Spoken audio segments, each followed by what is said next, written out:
My mother always avoided any conversation about her new husband. She averted her gaze, changed the subject, as if there was something there I shouldn't touch.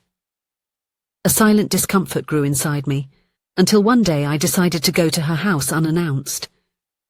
The street was strangely quiet, and the closed curtains made the facade even more somber.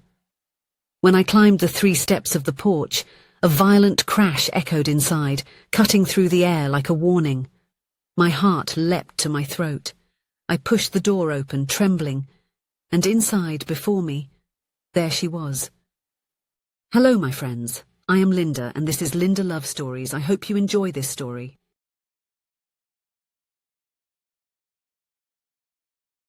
Judith was always known for her vitality. At 61, she maintained an impeccable routine.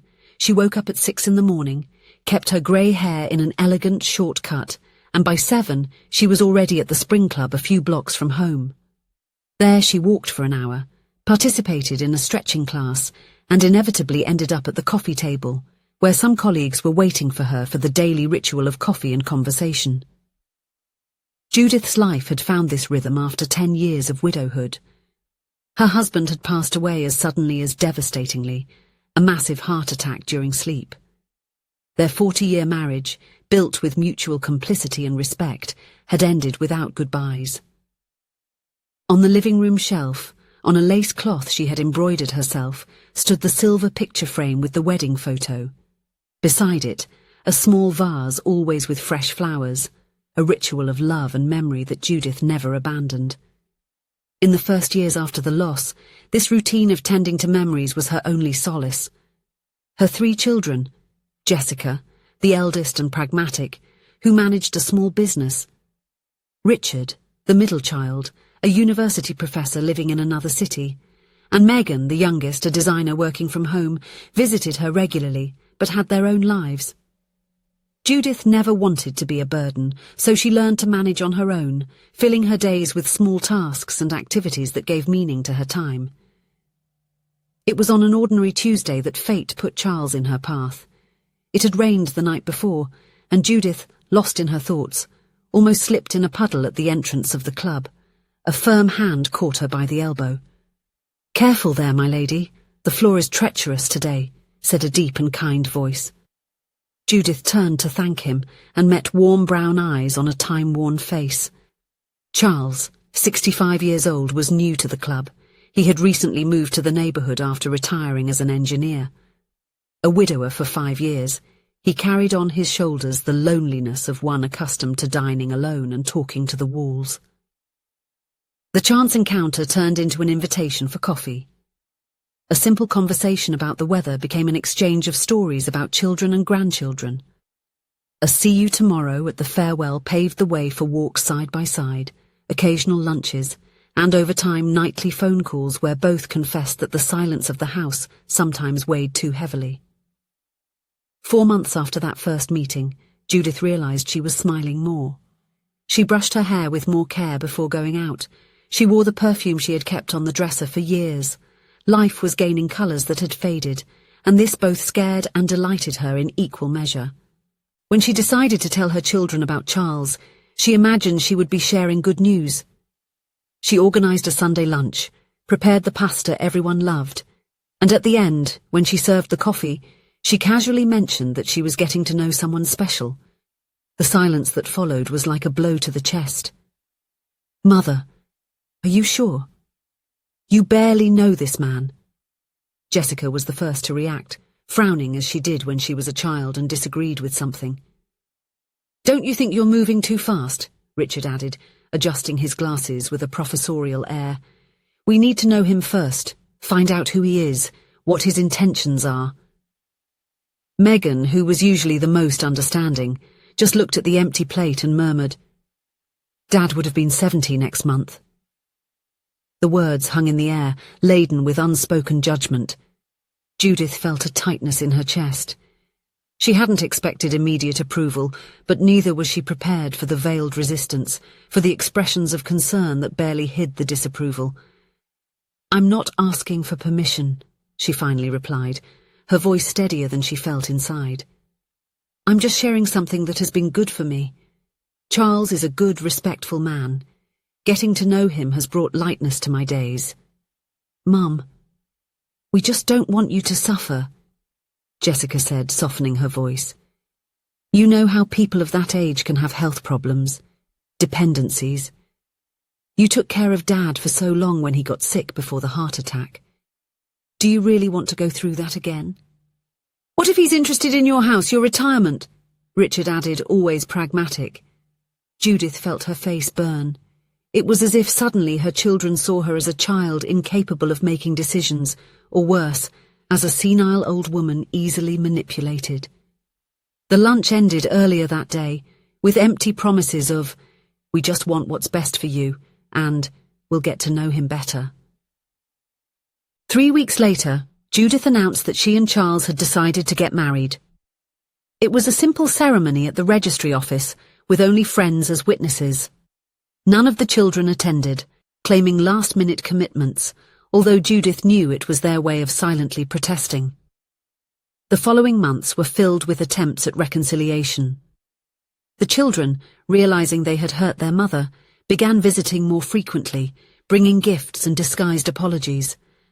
They accepted Charles with superficial cordiality, but Judith noticed the sidelong glances, the seemingly innocent questions about her health, her habits, her financial situation. Charles tried not to mind. They are your children, Judith. They're just protecting you in their own way, he said, while adjusting the old wristwatch that had belonged to his father. But Judith noticed how he got tense when he knew the stepchildren were coming, how he chose his words carefully, how he avoided talking about the future. Gradually, Judith began to withdraw. At family gatherings, she rarely mentioned Charles.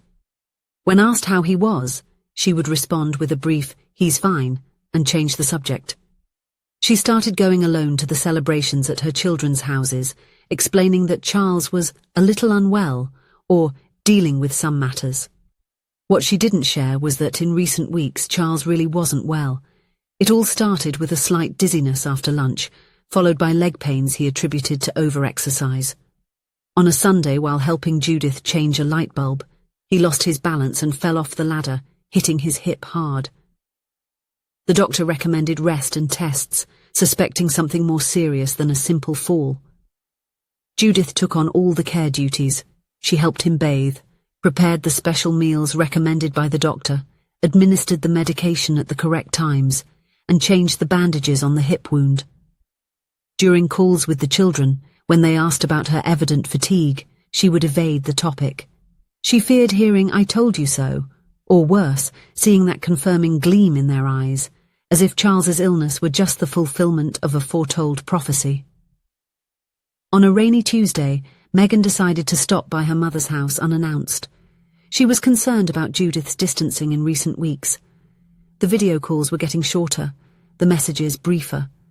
Something was wrong. She could feel it. Arriving on the familiar street, she parked the car and noticed that the living room curtains were closed, unusual for that time of the afternoon. Approaching the door, she heard a loud noise, like something heavy falling. Her heart raced. She turned the doorknob, finding the door unlocked, and pushed it open forcefully. What she saw froze her blood. Charles was lying in the middle of the living room, his body shaking in a spasm, his face contorted in an expression of pain. Judith was kneeling beside him, trying to hold his head, her small, wrinkled hands visibly trembling while silent tears ran down her face. The room was in disarray. A coffee table was displaced, a broken cup on the floor, an open book lying on its side. It was evident that Charles had tried to get up on his own and lost his balance, knocking everything over around him. "Mum!" Megan rushed in, kneeling beside the two of them. "What happened? We need to call an ambulance." Judith looked up, surprised and relieved at the same time. He tried to go to the bathroom by himself. I was in the kitchen." Her voice came out broken, exhausted.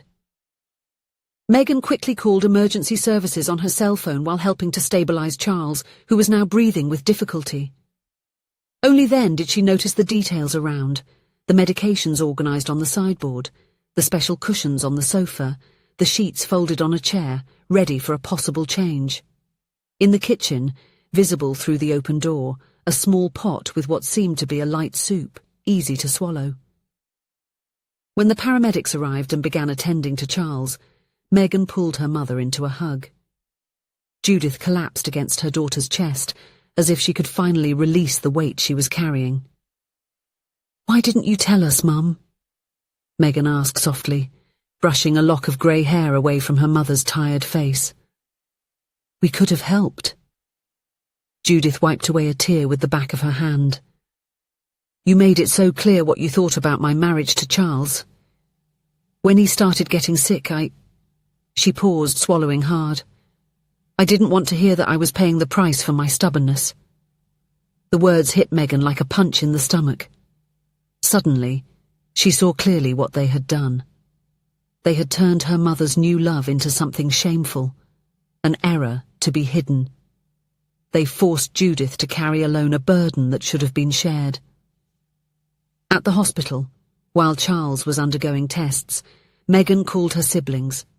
Without filters, she recounted what she had found, describing her mother's exhausted state, her silent dedication, the fear in her eyes of someone who fears judgment, even from those she should be able to count on unconditionally.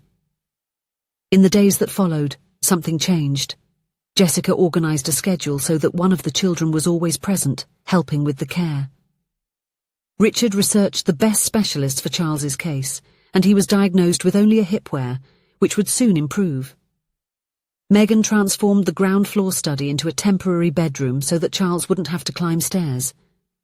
More important than the practical help, however, was the change in how they began to see their mother's relationship. No longer as an impulsive decision by a lonely woman, but for what it truly was, a meeting of two people who, in the autumn of life, found a reason to smile again.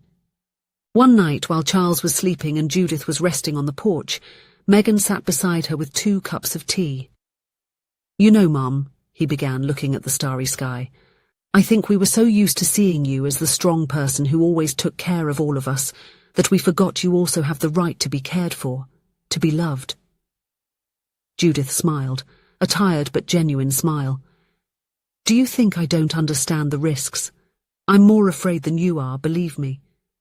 But I've learned that life is too short to live in fear of what might happen." She paused, looking at the simple ring on her finger. "When your father left, I thought I would never feel that kind of companionship again. Charles proved me wrong. Even now he gives me more than he takes." Megan held her mother's hand, feeling the prominent veins under the thin skin.